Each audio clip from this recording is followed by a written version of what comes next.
itong lumabas itong People's Initiative, okay man yan. Abogado ako. There are 3 ways of amending the Constitution. Mag-constitutional convention, mag-election tayo sa political districts ng representante para sa assembly to convene there and propose changing or modification of our Constitution. Itong People's Initiative, pati itong Congress, they would convert the Congress into a constituent body and propose the Constitution. Alinman dyan sa lahat, it will be submitted to the people for ratification. Ang problema dito, agreed by the Filipinos then of all walks of life, Ma-Ilocano, Ma-Cebuano, mga taga Mindanao, they agreed to form a constitution. Alam mo, yung constitution parang bahayan tayong pinag-usapan na sirain yung bahay na yun. It was intended for posterity at inabot sa atin yung konstitusyon na yan. Although it was amended and modified, but it is still the fundamental law since 1935 hanggang ngayon. At what keeps in Ilocano, Bisaya, Waray, Moro, bakit tayo nakaisa? Magkaiba ang salita natin, ang pagkain, iba. Ugali, iba. Bakit tayo andito ngayon? Dahil sa isang bahay. Yung bahay na yan, yung papel, the Constitution. Ngayon, ang Constitution is supposed to be a permanent thing.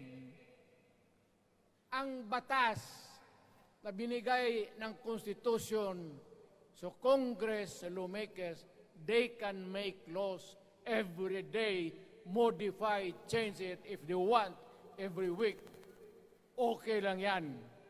Huwag ninyong pakialaman ang Constitution kasi yun ang bahay opisyal ng Pilipino.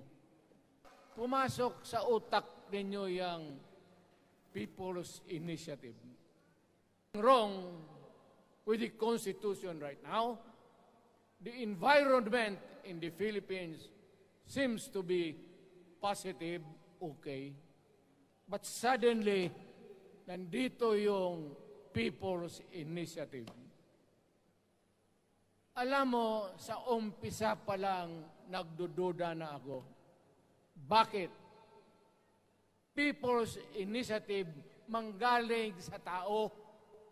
Dapat yan galing sa mga purok at doon sa barangay at doon sa DILG, ipasa nila sa syudad, sa probinsya at sa national office.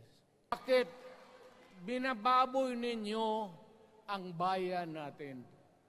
You never educated the Filipino people. You want the Filipino to remain ignorant para you can do what you want with the country. Yan ang totoo.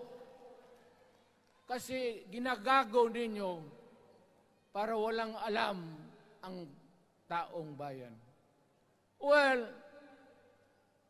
kaming nakapag-aral at may alam kundi, hindi katanggap-tanggap yung ginagawa ninyo.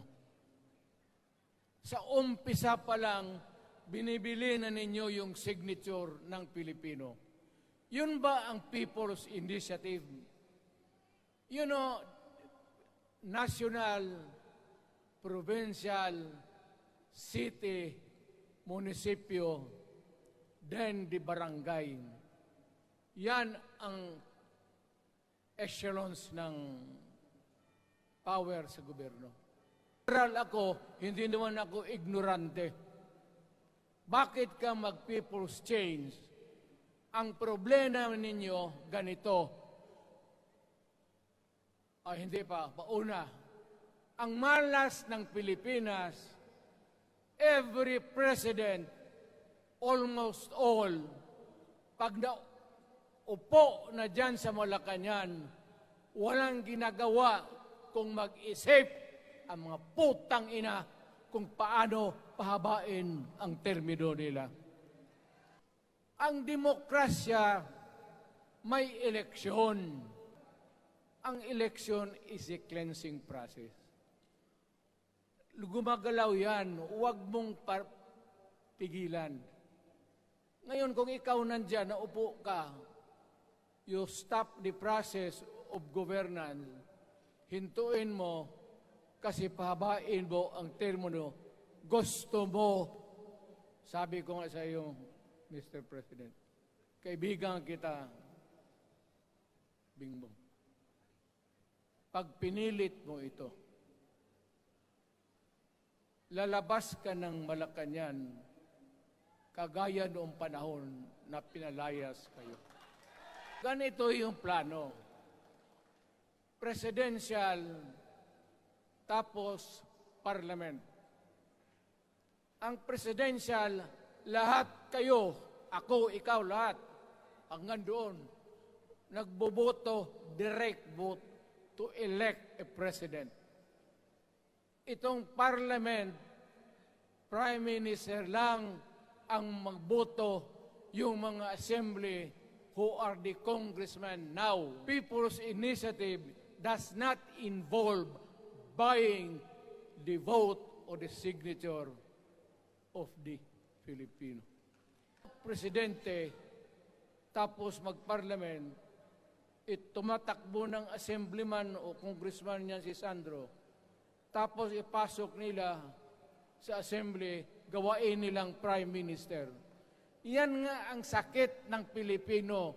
You want to perpetuate yourself in power at the expense ng buhay ng bayan. Yung pumayag dyan, binabastos kayo. Anong bakit? Bakit nadalhin tayo sa parliament? Anak ka na. So pag doon, kontrolado na nila, pati yung anak na assured na maging, yan nga ang mahirap eh. Lahat na maging presidente, ang pamilya nila, walang inisip kung hindi paano titira dyan hanggang sa matapos ang panahon. Ang nangyari ngayon, hindi yan people's initiative, kung hindi buying the people